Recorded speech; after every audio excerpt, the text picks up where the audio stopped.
رسول اللہ صلی اللہ علیہ وآلہ وسلم کی پیاری پیاری حدیث مبارکہ۔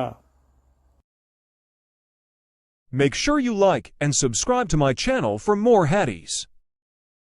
عبداللہ بن ابی بکر نے بیان کیا، ان سے محمد بن عمرو بن حزم نے، ان سے حمید بن نافع نے، ان کو زینب بنت ابی سلمہ نے خبر دی کہ وہ نبی کریم صلی اللہ علیہ وسلم کی زوجہ مطہرہ حضرت ام حبیبہ رضی اللہ عنہا کے پاس گئی تو انہوں نے فرمایا کہ میں نے رسول اللہ صلی اللہ علیہ وسلم سے سنا ہے کہ کوئی بھی عورت جو اللہ اور یوم آخرت پر ایمان رکھتی ہو، اس کے لیے شوہر کے سوا کسی مردے پر 3 دن سے زیادہ سوگ منانا جائز نہیں ہے، ہاں شوہر پر 4 مہینے 10 دن تک سوگ منائے۔